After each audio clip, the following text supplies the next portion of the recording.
नमस्कार, मेरा नाम है कृष्णा और बहुत बहुत स्वागत है आपका हमारे शो वायरल कट में। ऐसा कहा जाता है, देने वाला जब देता है तो छप्पर फाड़ कर देता है।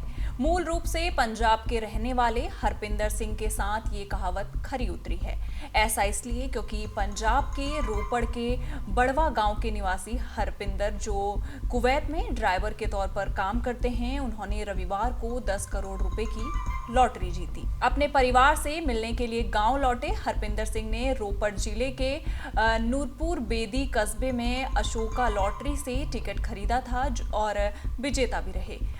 हरपिंदर ने कहा, मैं नियमित रूप से लॉटरी टिकट खरीदता था। इस बार मैंने लोहड़ी बम्पर टिकट खरीदा और बाद में मुझे अशोका लॉटरी से फोन आया कि मैंने जीत हासिल की है। लोहड़ी मकर संक्रांति बम्पर में राज्य ने अब तक का सबसे बड़ा 10 करोड़ रुपए का पुरस्कार जीता। अशोका लॉटरी के मालिक हेमंत कक्कड़ ने अपनी खुशी व्यक्त करते हुए कहा कि उन्हें खुशी है कि उनके खरीदारों में से एक ने पुरस्कार जीता है। हरपिंदर ने बताया कि उन्होंने जीवन में कई कठिनाइयों का सामना किया है। हरपिंदर ने कहा, मुझे कई कर्ज भी चुकाने हैं, लेकिन उन्हें अपनी किस्मत पर यकीन नहीं हो रहा था। हरपिंदर का कहना है कि उन्होंने कुवैत की यात्रा करने के लिए काफी पैसा खर्च किया। उनके बेटे देविंदर सिंह ने कुछ साल पहले एक दुर्घटना में अपना बायां हाथ खो दिया था। उन्होंने कहा, ये हम सभी के लिए एक बड़ा झटका था। मुझे उम्मीद है कि अब मैं उसका अच्छा इलाज करवा पाऊंगा और ये सुनिश्चित करूंगा कि उसके पास आय का एक स्थिर स्रोत हो। पंजाब राज्य लॉटरी विभाग के अधिकारियों ने पुष्टि की है कि पुरस्कार राशि का 30% सोर्स पर टैक्स के रूप में काटा जाएगा। साथ ही अतिरिक्त आयकर देनदारियां भी होंगी। इस जीत से विक्रेता हेमंत कक्कड़ को भी काफी लाभ हुआ है, जिन्हें लगभग 25 लाख रुपए मिलने वाले हैं, जबकि सब स्टॉकिस्ट को 5 लाख रुपए मिलेंगे। इसके अलावा अधिकारियों के अनुसार एक विश्वसनीय टिकट विक्रेता के रूप में कक्कड़ की साख भी मजबूत हुई है। दिल्ली एनसीआर में रहने वालों को हर रोज सुबह अपने दफ्तर कॉलेज पहुंचने में काफी मशक्कत करनी पड़ती है। उनका मिनटों का सफर घंटों में तय होता है। दरअसल इसके पीछे की वजह जरूरत से ज्यादा ट्रैफिक है। एक बार ट्रैफिक में फंसने के बाद आप समय से अपने दफ्तर कॉलेज पहुंच जाएं, ऐसा मुमकिन नहीं है।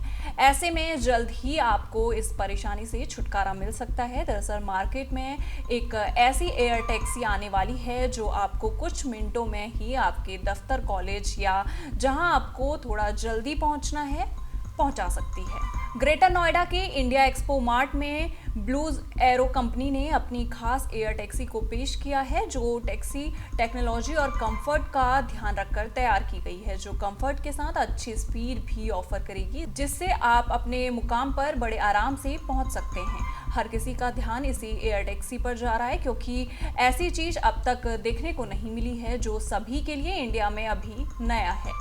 कंपनी ने कहा है कि कमर्शियल और फ्लाइट के तौर पर एयर टैक्सी बहुत जल्द दिखेगी। कंपनी के सीईओ अमर श्री ने कहा है कि ग्रेटर नोएडा से दिल्ली की दूरी ज़्यादा नहीं होने के बावजूद भी लोग घंटों जाम में फंसे रहते हैं, जिससे उनका काफ़ी समय बर्बाद होता है। इस टैक्सी के आने से लोगों को काफ़ी ज़्यादा फायदा होगा। हालांकि किराया कितना होगा इसके बारे में अभी खुलासा नहीं किया गया है। ब्लूज एरो कंपनी ने बताया है कि सिंगल चार्जिंग में ये टैक्सी 600 किलोमीटर तक चल सकेगी। इसका मतलब है कि एक बार की चार्जिंग में दिल्ली से लखनऊ तक की उड़ान भर सकती है। बताया जा रहा है कि टैक्सी में एक साथ 6 लोग सफर कर सकेंगे। उत्तर प्रदेश के प्रयागराज में चल रहे महाकुंभ में कई लोग पहुंच रहे हैं। ऐसे में महाकुंभ में एक मुंबई की मुस्लिम लड़की शबनम शेख भी प्रयागराज की पावन नगरी में महाकुंभ का हिस्सा बनने पहुंची हैं। यहां उन्होंने संगम में आस्था की डुबकी लगाई। शबनम शेख ने यहां कई संत महात्माओं के दर्शन कर उनका आशीर्वाद भी लिया। इसके साथ ही मुस्लिम युवती ने कई सनातनी अनुष्ठानों में भी हिस्सा लिया। इतना ही नहीं, उन्होंने योगी सरकार की व्यवस्थाओं को भी बेमिसाल बताया है। महाकुंभ में शबनम शेख अयोध्या की तपस्वी छावनी पीठाधीश्वर जगजीत गुरु आचार्य परमहंस दास के शिविर में रुकी थी। जगत गुरु आचार्य परमहंस दास का शिविर महाकुंभ में सेक्टर 16 में लगा हुआ है। 2 दिन रुकने के बाद महाकुंभ से शबनम शेख वापस मुंबई चली गई हैं। वो अब फरवरी में दोबारा महाकुंभ में आ सकती हैं। जगत गुरु परमहंस आचार्य ने ही महाकुंभ में शबनम शेख के त्रिवेणी स्नान से लेकर धार्मिक अनुष्ठानों में शामिल होने में मदद की है। शनिवार को 23 वर्षीय शबनम शेख महाकुंभ पहुंची थी। इस दौरान वो मुस्लिम समुदाय के परंपरागत पोशाक में थी। उन्होंने नकाब पहन रखा था। तपस्वी छावनी पीठाधीश्वर जगत गुरु परमहंस आचार्य ने यहां फूलों की बारिश कर उनका स्वागत किया।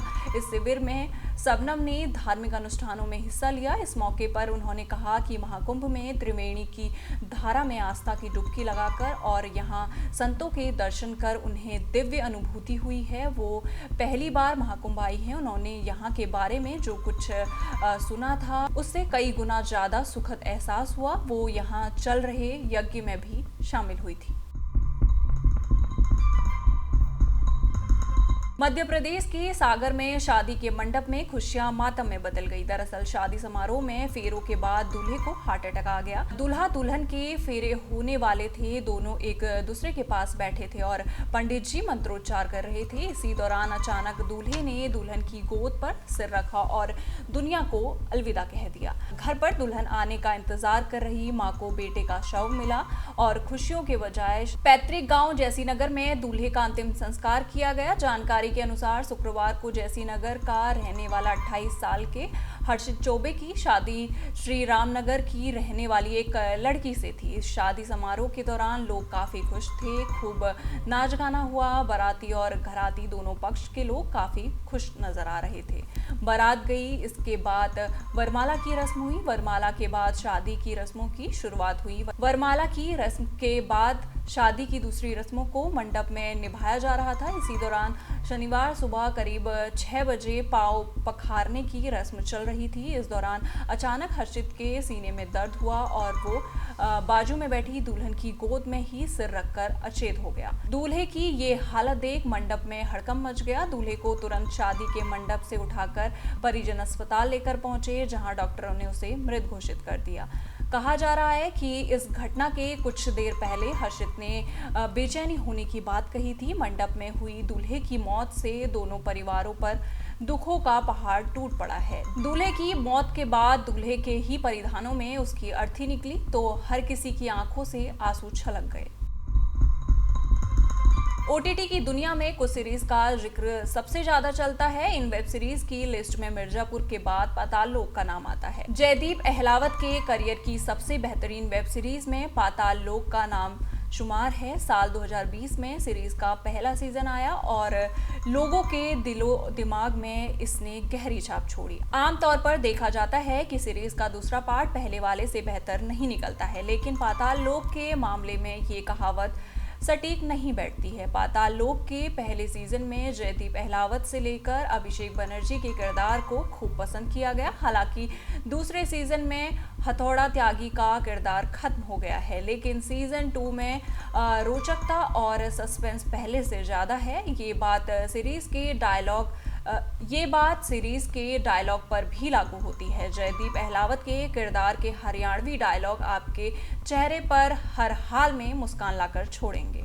इन सारी खबरों पर आपका क्या कहना है, आप हमें कमेंट सेक्शन में जरूर बताइएगा और इसी तरह की देश दुनिया की खबरों के साथ जुड़े रहने के लिए देखते रहिए जनसत्ता।